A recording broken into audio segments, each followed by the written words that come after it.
going to have the amazing Helen Colin come and speak, a survivor from Bergen-Belsen, extremely successful businesswoman here in Houston. Grandma, great-grandma. Let's honor Helen Colin right now.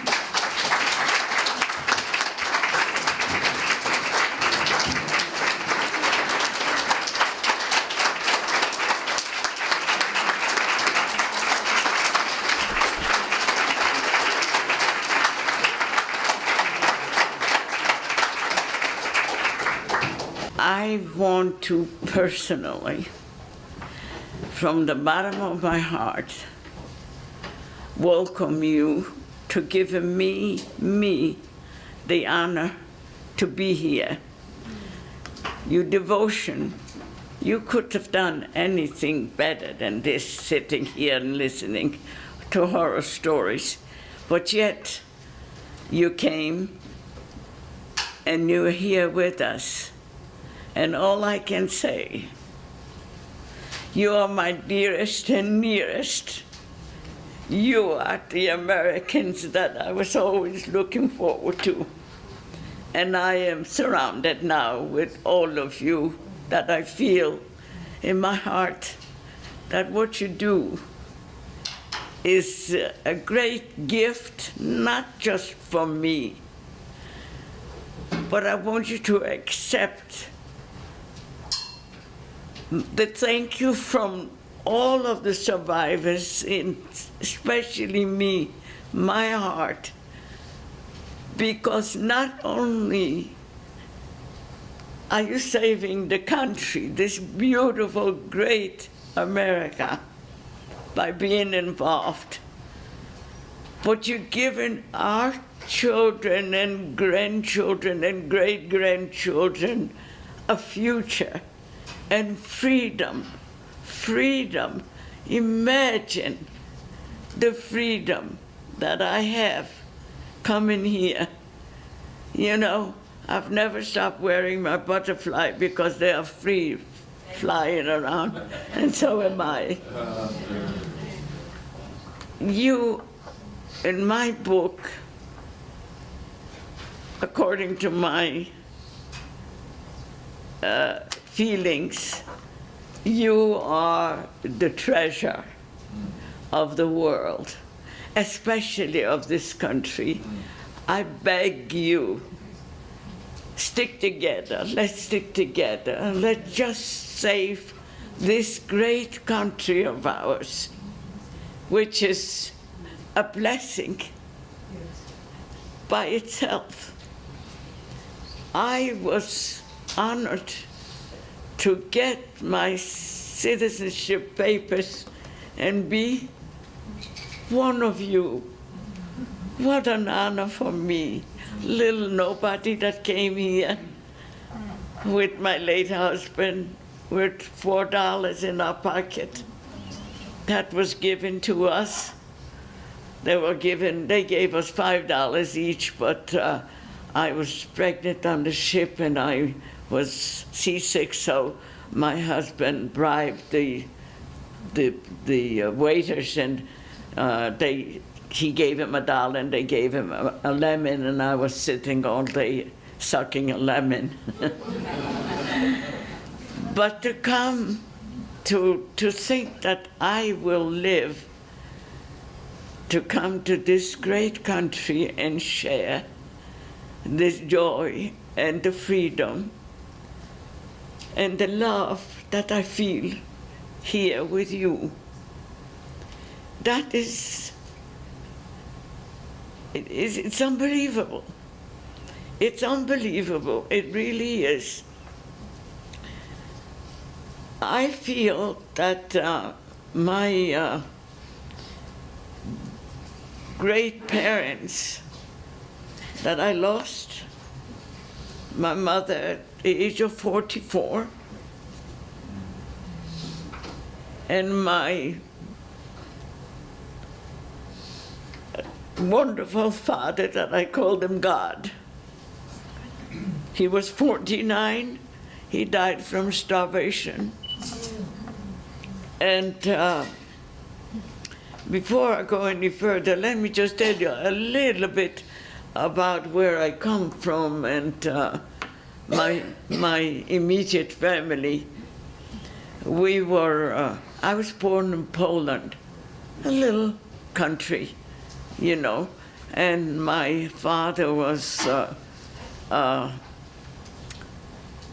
in my eyes, not just God, but he was truly a very respectful individual because he owned a light company, and on top of everything, he wanted to fool around with building villas. You know what villas are? A villa is a little summer home, because we were out of school June, July, August. So Daddy always tried to build a little home so we can be in the countryside. It was only about 25-minute ride on train, you know, because we didn't have cars. We had horses and buggies. Yes, we had 2 horses and a buggy, and it carried us everywhere. But I do want you to know, ladies and gentlemen, really, my dearest, my treasure,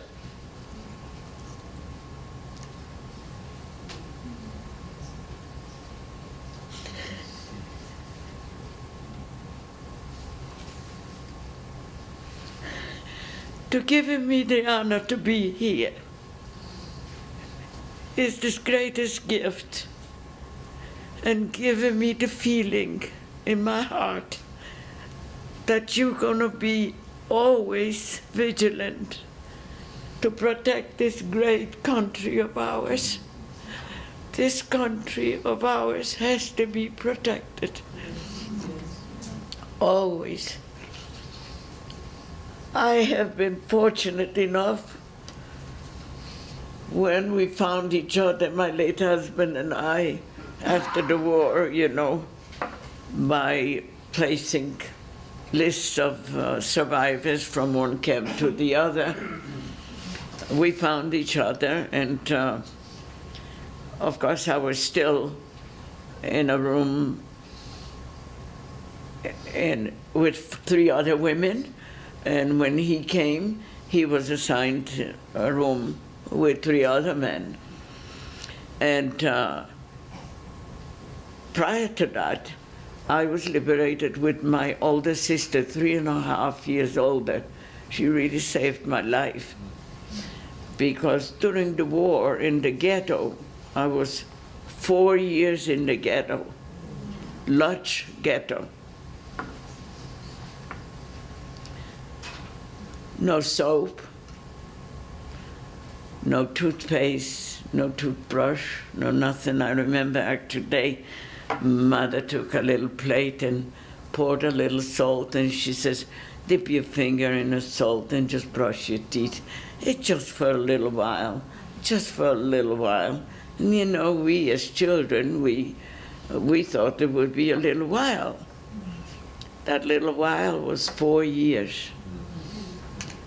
People were dying right and left, men, women, and children, because not one aspirin, no medicine was provided. Food was rationed.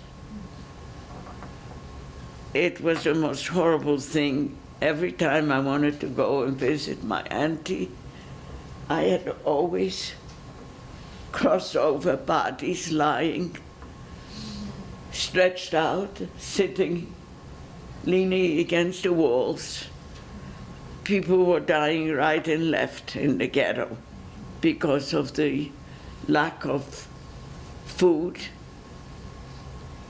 And my father was forever running, trying to find some, maybe 2 potatoes, 2 carrots, 2 beets, something to come home, bring it home for the children.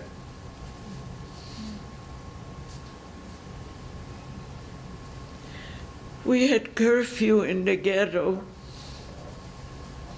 And one evening, my daddy didn't come home. That's not my daddy. My daddy was home all the time. The following morning, because he didn't come home, we cried all night, Mother and I, and my older sister, and I had a younger brother, 13, and a little sister, 9. And we cried all night because we knew the answer, that Daddy probably died somewhere in the street from starvation. Curfew was lifted in the morning. We didn't say anything. My sister took me by the hand and we went toward the cemetery. In front of the cemetery was built a barn as big as this here. And I'm not exaggerating, ladies and gentlemen. I still see it, it's in front of me.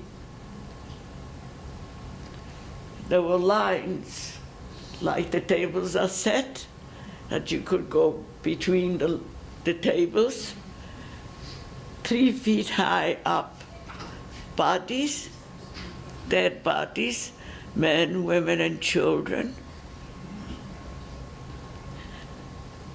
And we went there to look for our daddy, our father. We would not let him lie there in that pile with all the bodies. My father had a big toe on top of the next toe. And my sister says to me, well, you go this way, and I'm going this way, and we'll find Daddy. We must find Daddy. Suddenly, almost at the end, at the floor, and it was a dirt floor, of course. It was adjacent to the cemetery, but they didn't have time, didn't have tools, didn't have enough people to bury them fast enough. They died faster than they could bury them. So I stopped my sister and I said, wait a moment, wait a moment. I think I see Daddy here. Daddy's here. Daddy's here. Well, she was on one side, I was on the other side. We pulled the bodies and put them on from one end to the other so we can get to where Daddy was. When we got to where Daddy was lying, it was Daddy. He was lying there with his mouth wide open and his eyes open, as if to say, if I had one meal, anything to eat, I would probably be here today. When we found our father, we took him out and took the other bodies and put them back, you know, because there were piles and rolls and rolls, just like you see the tables. And as big as this room, not maybe even bigger, with all bodies. And we took Daddy out, carried him through the gate into the cemetery.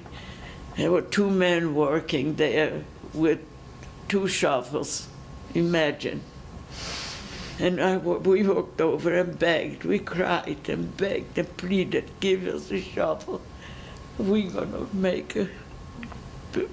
we make our own grave for our Daddy. Please give us the shovel.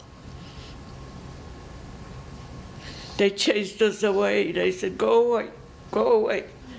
There are many mothers and fathers and brothers and sisters here that we need to bury them. But we didn't give up. We did not give up. We went close to the fence, and with our bare hands, the 2 of us created a grave for our father. It was the most horrible thing. I was 17 years old at the time. And the memory of that will never escape me. Never. It's engraved in my brain. And my sister says, we put Daddy in the grave. His eyes are open, his mouth is open. What do I do? We can't put the dirt on him. We wouldn't do it. I had, for 4 years worn that little sweater. I took it off and I covered his face, After I covered his face, we started to cover Daddy, and each time that we poured a little dirt on him, each time we nearly fell on our face because we would never see Daddy yet once we cover him. We were on the way home, and my sister says, "You're gonna have to tell Mommy."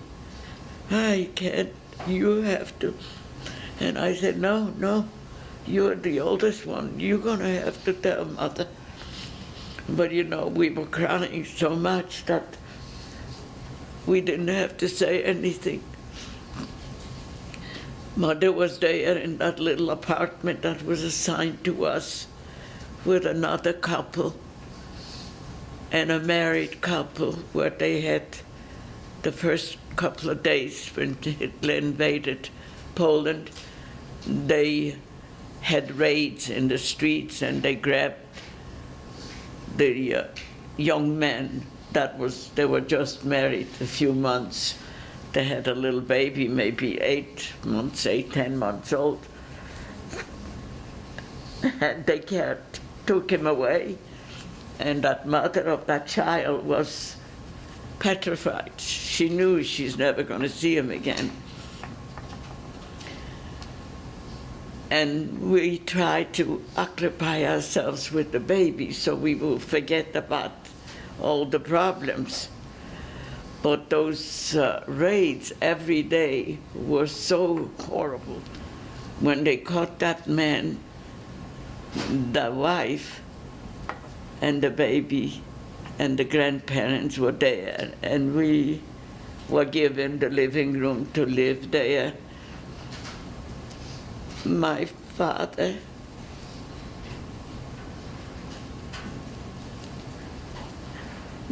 was very creative, and because there were so many raids, he said, "You know what? When we hear trucks coming," because we had no trucks in the ghetto, they had a big, like as big as this here, armoire. You know what an armoire is? Yes. It's a closet on wheels, with a big mirror in the middle and the side mirrors and drawers. You put your clothes in, hang your clothes in the middle, and so Daddy decided we are going to put that against that open door that leads to the bedroom. The bedroom was occupied by the elder parents that lived there and the young mother and the baby, because the father wasn't there anymore. And in the dining room and living room combination with a little, no running water, no nothing, just a little petition for a kitchen, nothing. But they were nice. They let us stay there. The couch opened to a bed, and of course it was for Mommy and Daddy. And my little sister, 9 years old, she bedded herself at the edge of the bed. My little brother, 13 years old, at the other edge, and I bedded myself at the foot of the bed. And my older sister couldn't stand it, so she bedded herself on the balcony. because it was such a tight squeeze. It was so unbearable, really unbearable. My daddy decided we're going to be safe. We're going to be safe because we're not going to go. When the raids go on, we put that closet against that door, and he took off his belt, his leather belt, cut off a little piece, and loosened up in the back of the closet of that armoire. He loosened a couple of boards, so if the raids come, we ran in the closet and on and put the clothes back and closed the door from the inside. And many, many, many times we were saved from the raid. One time, only one time, they came in and they were so angry because it was a very, very poor house. There were no elegant paintings, there were no beautiful silver or china or something that they can take. And they were very, very, very poor people. They had a cabinet with open shelves for the china and the crystal and china and crystal. There was no china, it was no crystal. It was something that good enough to serve, to eat. They kicked that thing and kicked the little oven. And the noise apparently made that baby cry. And I don't want to ever forget it.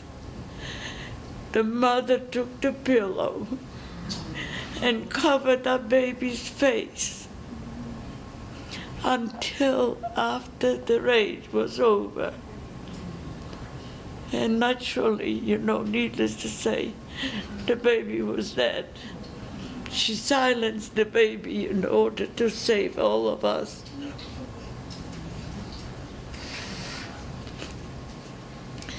My father was still alive at the time, The grandfather didn't have the courage, the strength to even stand up anymore. And the mother of that baby was a zombie. Momentarily became a total, you set her down, she'll sit, you picked her up, she'll walk.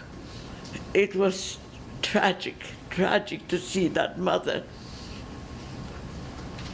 I don't know whether she realized that she killed the baby or she just saw the baby blue, when Daddy took the baby away to bury it. We try to save ourselves in any which way we can. But eventually, the time came, as I said, when Daddy went looking for something to feed the children, an extra, maybe a piece of carrot, maybe half a potato or something. And he himself died from starvation, so it was no father anymore. It was just mother and I, my older sister and the siblings, my little brother and sister.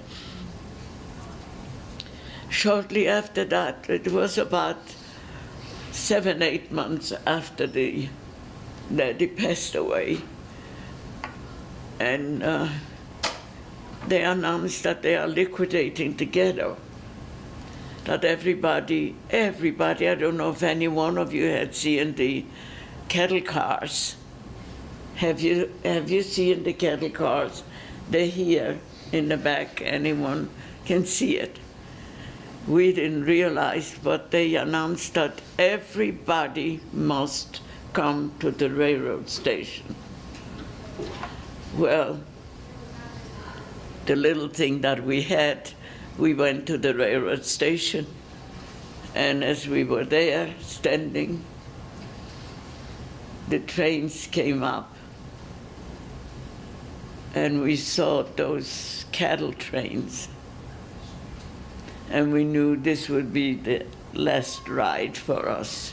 That would be the end. The ride from where I was in Lodz, Poland, to Auschwitz was 6 hours at the most. We were locked in there 2 days and 2 nights.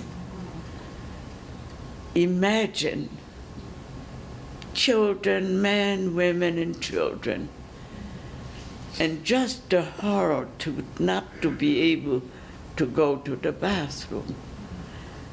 And we didn't even have a little water after 2 days or 2 nights. So if there was a crack there in the cattle car, if somebody was lucky enough to stay there, maybe a little drip of icicle or something. It was September, very, very cold. Snow to the knee, up to your knees.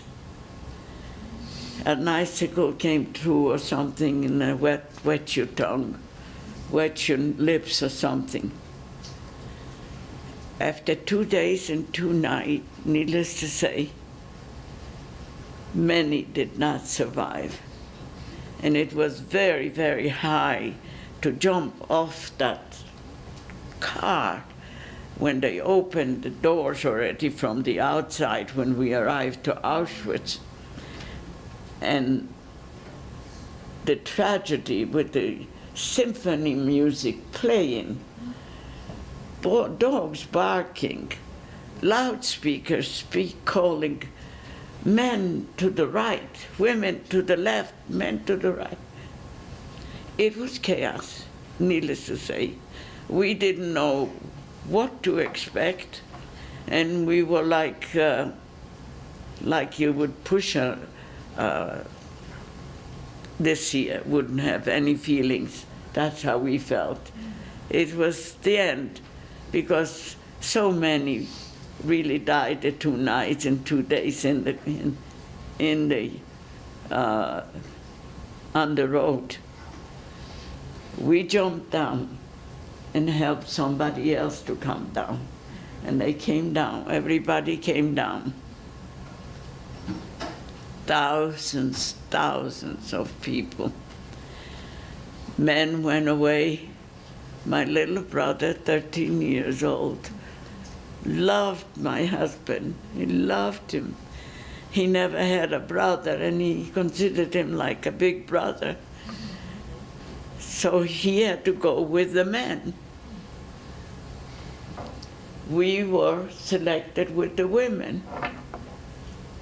And my mother, being 44 years old, the joy of my life, the pride of my life.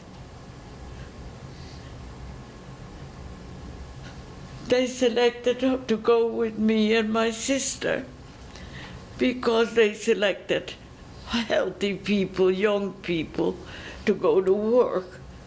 Then you'll be useful. The older people and children on the other side to go directly into the gas chamber. When he pushed my mother to our side, my little sister, he pushed the other side. Weggehen, geh weg, you know. She went away, and as she was walking away, she was crying out, "Mommy, Mommy, I'm so scared. Please, Mommy, come with me. Please, Mommy, I'm so scared. Helen, that's me, and Stefan, they'll take care of themselves. The big girls, please, Mommy, come with me." What does a mother do? She took off her ring and everything else that's valuable still, and gave it to that officer and begged him. She says, "Allow me to go with my baby. She needs me. She really needs me. My big girls take care of themselves. She needs me." Mother walked away. I have to show you how she walked away after she handed him all that she had. She walked backward like this, trying to catch the baby, and at the same time throwing kisses and take care of yourself, big girls, take care of yourself. That picture will never fade in my brain. It is engraved. It'll never fade, because I have never seen her again. My little sister was considered a useless person because she couldn't work. And I've never seen my mother again since then. The only time I saw her is when, I'll tell you this little story, and I didn't see her, but somebody that walked and talked and looked like her. Does anybody know Joan Fontaine? Sure. That's my mother. That was my mother. I have a book, and she wrote. The book is right next to me, to my end table, and every night I touch her picture and kiss it to say goodbye to my mother.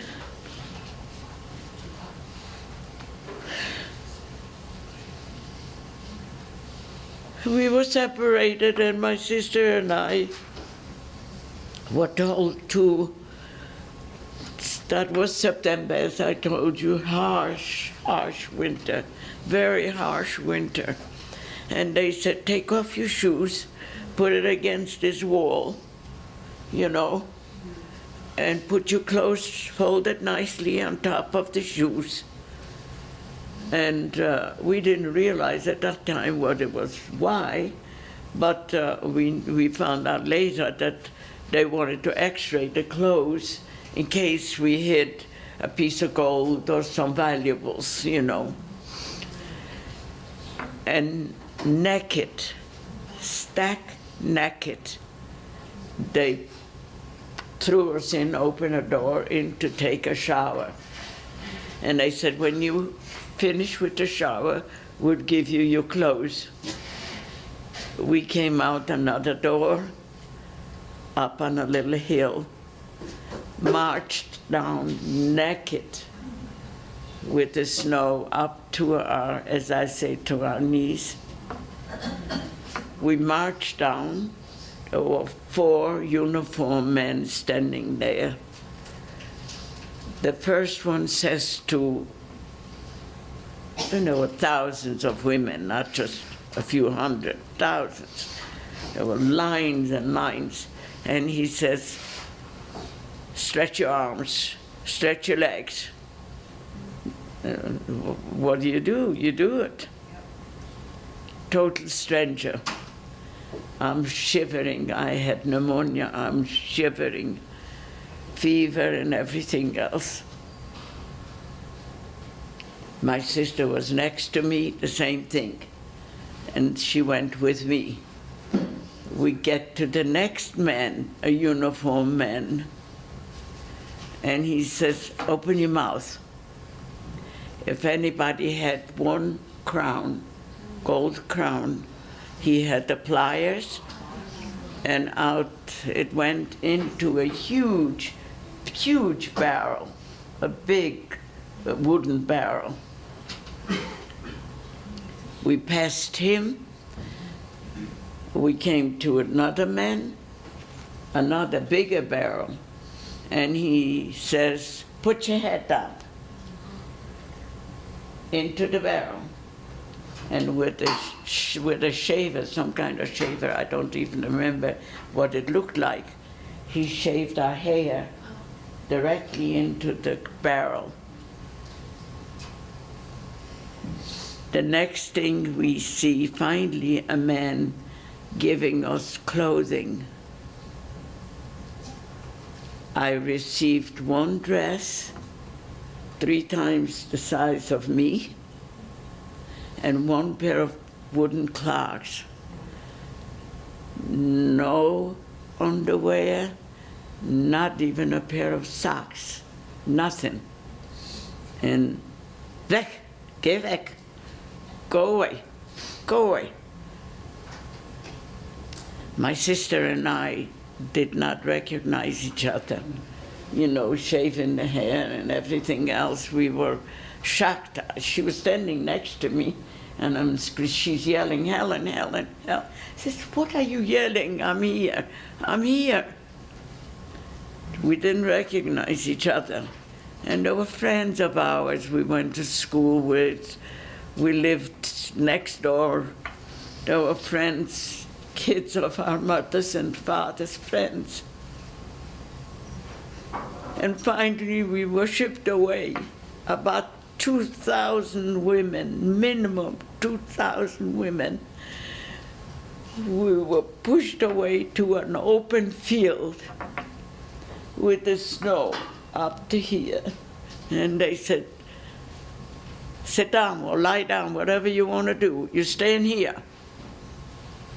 We stayed all night there in that one dress and one pair of wooden clogs. Early in the morning, they brought trucks, big trucks, and they took us to camps, different camps. My first job, my assignment to my first job was 50 women on one truck, and that truck driver was, he was born an animal, not a human being. I don't think he ever had any humanity in his body. And I want you to know, the truck was a flatbed truck with maybe an 8-inch board all the way around, and 50 women on that truck. And we could not sit down. There was no room to sit down. So we were standing and holding on to each other. And he had the biggest fun making a sharp turn so somebody can fall off the truck and he could back up and kill that body. And then we had to jump off and get that body up on the truck because he had to come back to the camp with 50 people, body and all, dead bodies and all. We were assigned to clean grounds, acres and acres of land, to lie railroad tracks. We had only one little dress. Need I tell you, ladies and gentlemen, you know, after a few weeks, those tracks, carrying those tracks, they also gave us all kinds of stuff to straighten the ground. The ground had to be straightened out for miles. And blocks away we went to catch the railroad tracks. So 3 women carried one track, and it was so heavy, and we had to march at the same speed as the first one. Otherwise it'll drop, and if we drop it, we get a good beating if we drop that railroad track, that piece of track, you know. It was very heavy, and it was so heavy that I remember that our shoulders were sore, so sore, bleeding from carrying those. But we finished the job. We were assigned to another city, another camp. Of course, naturally, it was a dirt road, completely dirt floor, never a window. Barrack, those doors that you have on the for the cattle, you know, to Barn. yeah, barn doors, locked overnight. At night we got a little soup maybe a cup of soup.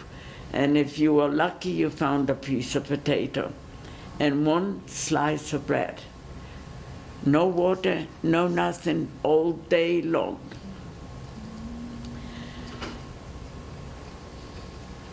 If you were strong enough, you ate the soup or drank the soup, whichever. And I happened to be in a space where I found straw, and my sister was holding the end of the straw, and I braided a belt because I was so cold. I was coughing up blood already because I had pneumonia in the ghetto. I had pneumonia in the ghetto. My mother took me by the hand to see my uncle. He was a wonderful, wonderful, very prominent physician. And they have captured his wife and his son, only child. So he was left all alone. And they assigned him a room without a window. And mommy kept saying, come, come, baby, come. She called me baby, called all of us baby. Come, we go see Uncle. Uncle will help you. Uncle will help. We come to see Uncle. And it was tragic because I remember the beautiful villa he had across from us and a beautiful house and everything. And here he is in one room without a window. And mother kept saying, Helen, that's my name, Helen is sick, Helen is sick, please help her, Helen is sick. And all he did is point his finger like this, Auntie. And you know, there was these old satchels that they opened up, you know. He opened up the satchel and tried to listen to my chest. And tears kept running out of his eyes, and he turned, and mother kept saying, Helen is sick, Helen is sick. And he turned to mother and embraced her and cried, and he said, she is sick, Auntie, but I can't, I don't have an aspirin.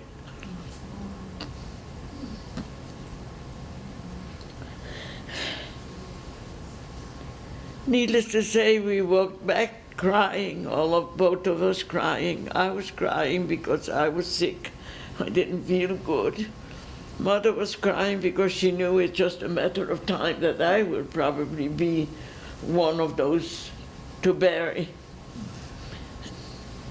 But as luck will have it, my children, forgive me for calling you my children because I feel it really came out so natural.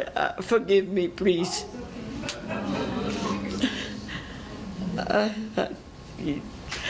That's okay, Grandma.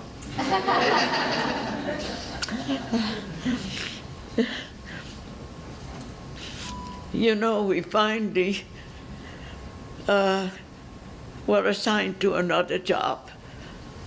Mother had to accept it. Mother wasn't meet with us anymore.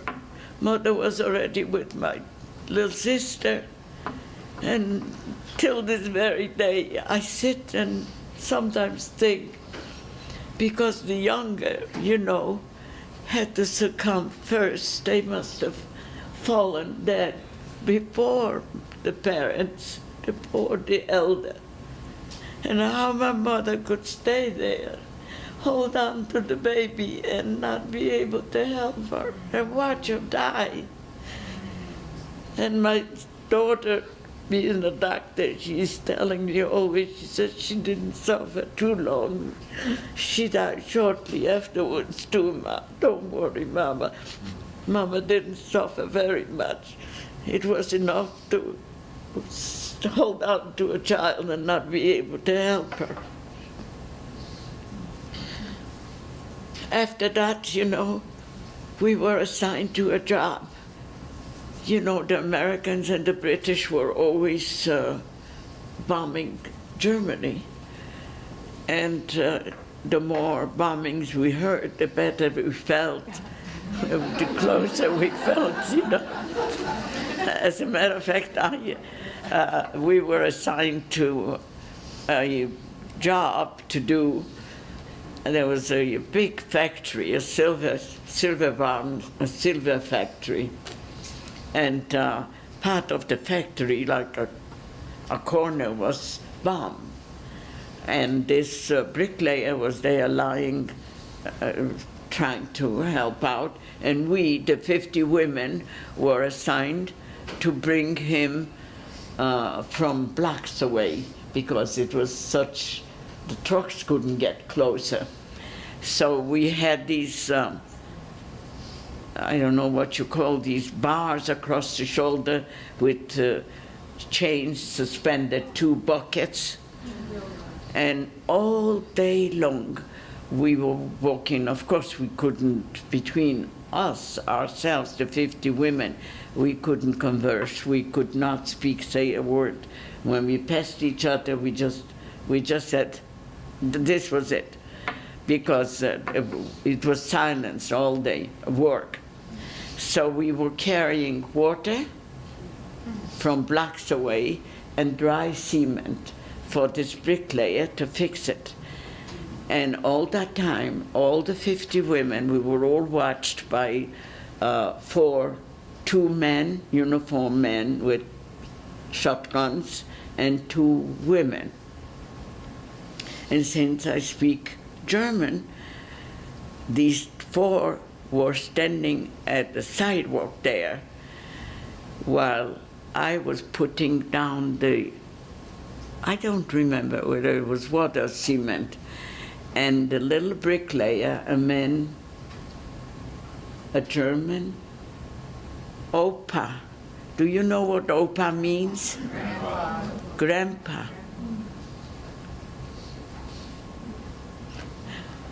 I put it down and I whispered to him, Opa, please let me die.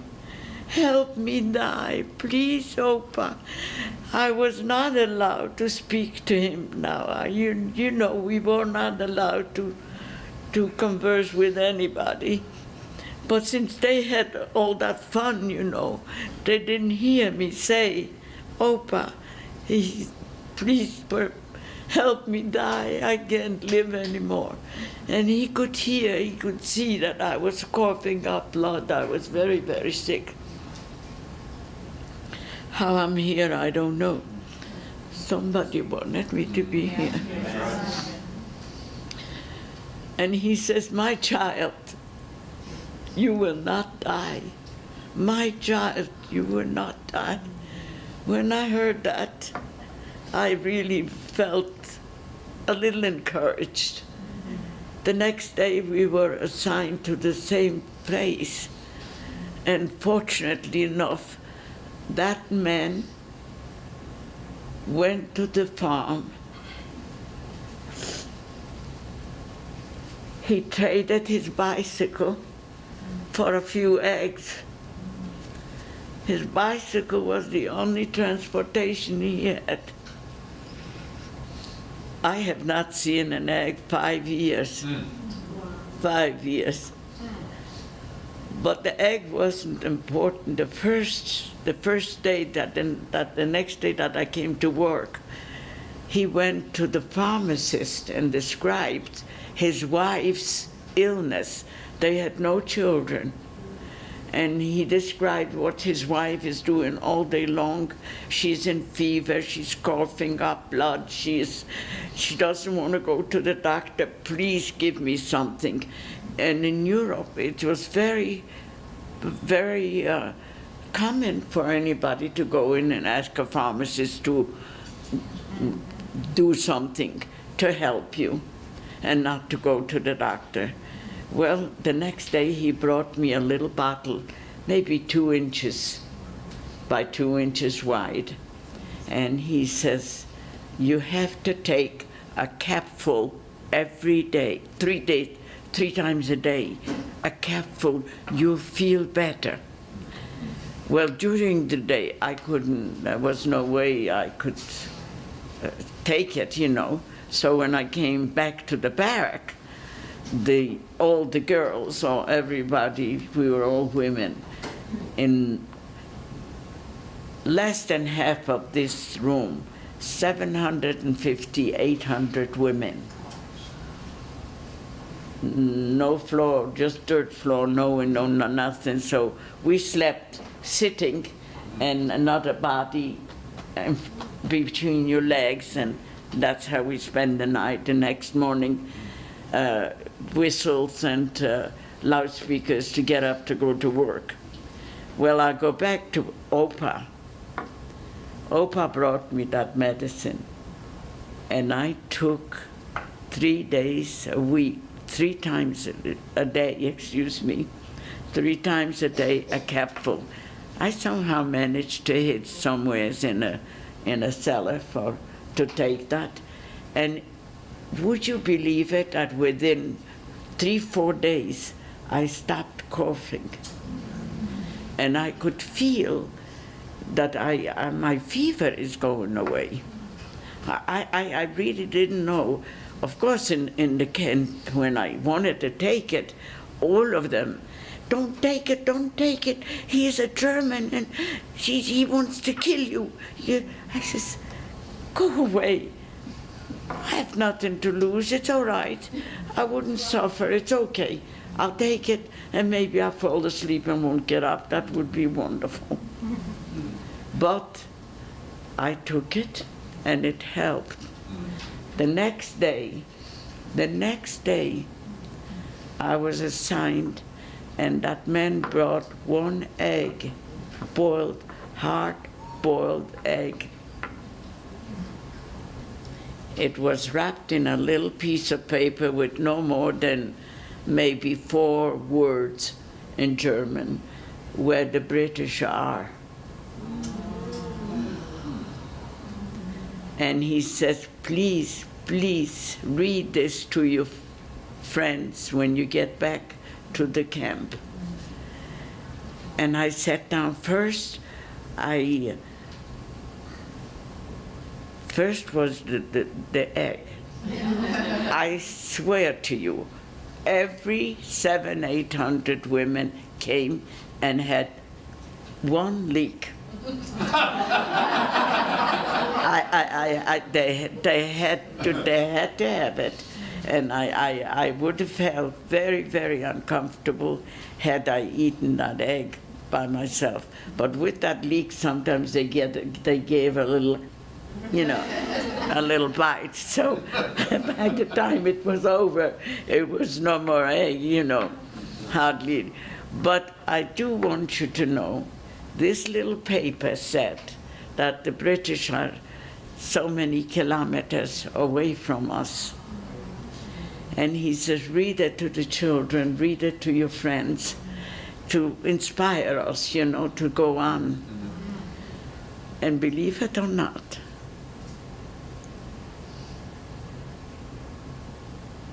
the night before my birthday, 21st birthday, before liberation, all the barracks, imagine, I don't know how many were here, but 700-800 women in each barrack.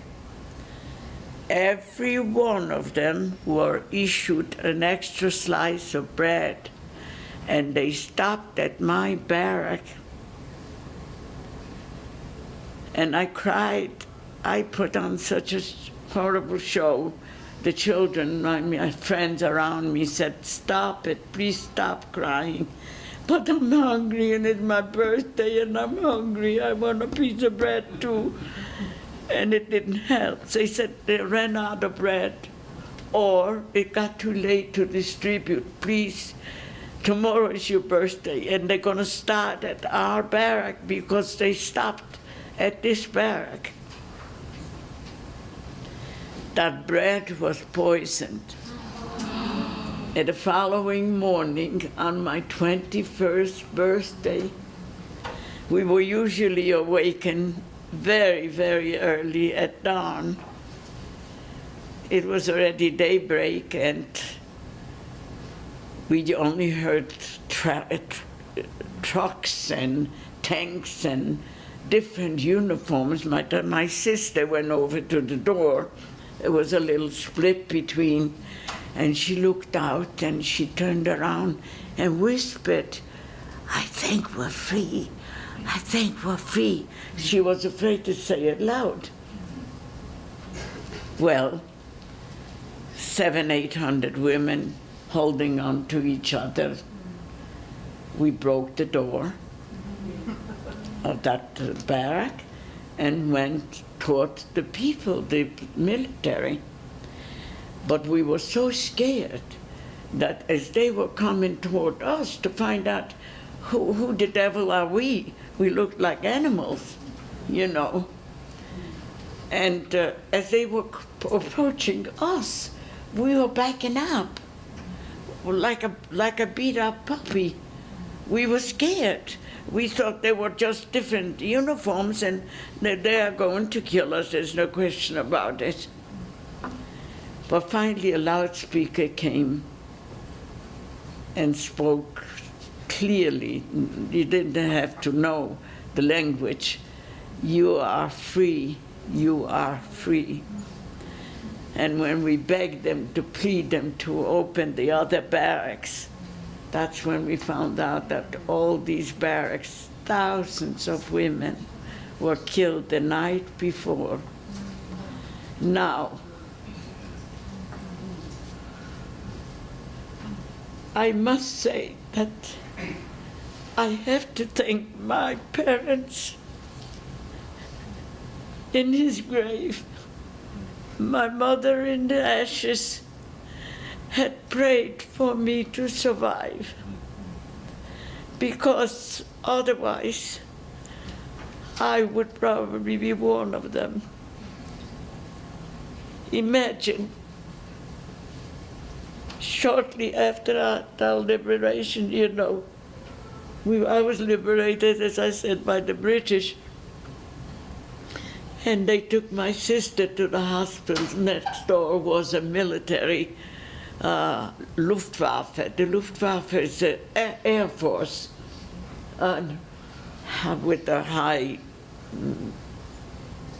divided between our barrack and theirs, of course. And there was a hospital there, and they took my sister to the hospital. She had typhus. A lot of people got typhus from the filth and everything else, and hunger and everything. And when they took her away, I couldn't give up. I couldn't leave. They took her to that hospital, and there was a few steps up, loose steps. So I was lying all night under those steps, because I said, they're going to take her away. They're going to send her to England. They're going to send her God knows where, and I'm going to lose my sister. I didn't want to do that. I was lying all night there underneath the steps because it was locked. The hospital was locked because it was very, very contagious. Suddenly, you know, it was already daybreak. And something, I don't know, somebody told me. I walked up the steps and rang the doorbell. And the nurse started yelling at me. She says, "Gehen Sie weg, Sie kann nicht..." Excuse me, I said, and I'm going to say it in English. "Go away, you can't come in here. This is a hospital. You mustn't come in." And I very strongly pretended to be a big shot, you know. And I said, "I beg your pardon, I'm a nurse and I want to help."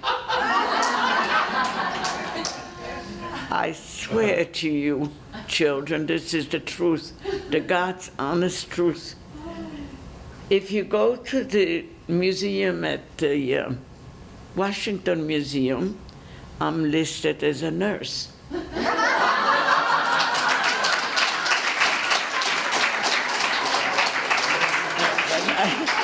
I went the first time that I took the children when the museum was built. I was And there's pictures, many, many pictures of me there because I volunteered to address the German civilians. Imagine the chutzpah. You know what a chutzpah is? That I had. I was shaking like a leaf as I was speaking to them, but I wasn't nasty. I did not use abusive words. I don't believe two wrongs don't make one right. And I very clearly told them, I says, they were forced to come. The British forced them to come. And it was, we had over there 5 mass graves. Each grave held between 24 and 25,000 bodies. So I was the last grave to be covered, to fill in, so to speak, while they were cut. The German military was cut in the camp by the British. And they were doing like we were doing. They were forced to clean the barracks from the bodies, to bring the bodies and throw them in the mass grave.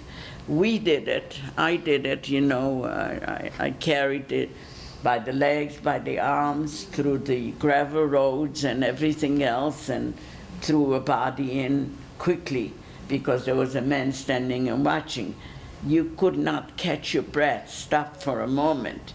As you hold your body, you had to throw it in immediately. There was a little girl, 16, maybe 16 years old.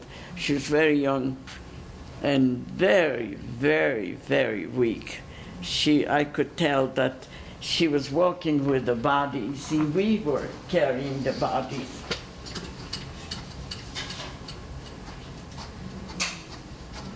You know, and she was walking with a body holding like this, you know, poor thing, you know. Then she put the body at the edge of the pit, and he noticed it. She wanted to stand up and take a breath, and he hit her with the rifle, and she flew like 2 inches up in the air and into the pit, alive. I never saw her again. This was already after liberation. Can you imagine the audacity that they had? But I had the privilege, and it's in the museum in Washington. I forced one of these officers for the British to take off all of their medals and the belt and let them carry the body on their shoulders. On their shoulders. My voice is there. When we came the first time to visit, when the museum was open, I recognized my voice, not I didn't know that my picture was there. And I told the children and my late husband, I hear my voice, I hear my voice. Remember I told you I was talking to the Germans? And sure enough, it was my voice that I scolded him out. I says, this is the most precious body and you are going to carry it on your shoulder, not drag it. And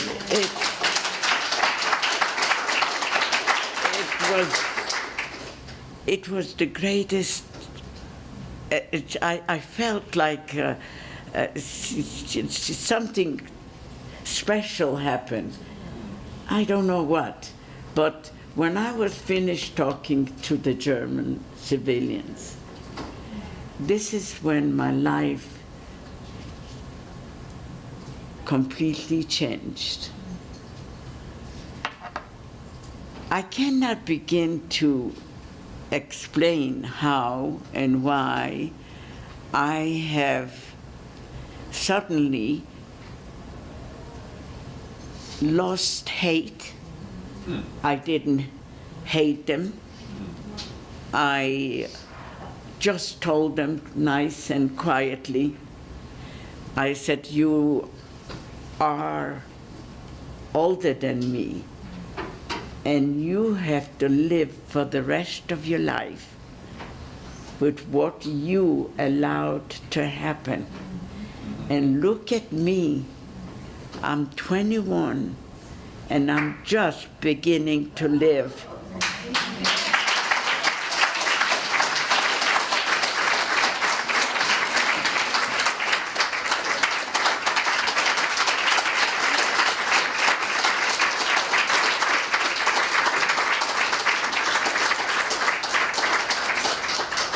I have 2 words to say and I'll be finished, otherwise I'll be belted. Somebody's gonna be finished in 5 minutes. I want to tell you, ladies and gentlemen, there was somebody great. When I was assigned a room after the liberation, it was close to the American consulate. And I was pregnant with my daughter. And I told my husband, I says, I am going to commit suicide before I have a child on this bloody soil. I'm going to the consulate in Bremen. In Bremen, not Bremenhaven, Bremen City. And he says, I'm ashamed, I'm embarrassed what you're gonna do. It's not, I said, all right, you sit outside, I'll do it. I went in and I told them exactly how I felt, and they organized an organization to sponsor us to come to this great country, this beautiful country that really my life began. And that same night that we were picked up from the ship, my husband whispered in my ear, he says, my family corresponded with family in America before the war. And I says, go on, what are you talking about? This is New York, it's a city in America. He says, I know. I'm gonna look in the telephone directory. I swear to you, ladies and gentlemen, it's the truth. 3 listings were there with our spelling. And my husband's first listing was the name of my husband's first cousin, a professor at New York University. And they had no children. And the rest, I don't have to tell you what the Americans do. And here I am, surrounded, thank God, with the greatest gift. You are just too much for words.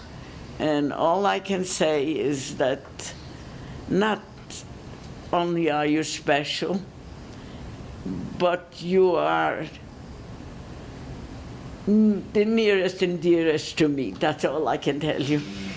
I love you, and I hope to see you again. Love you.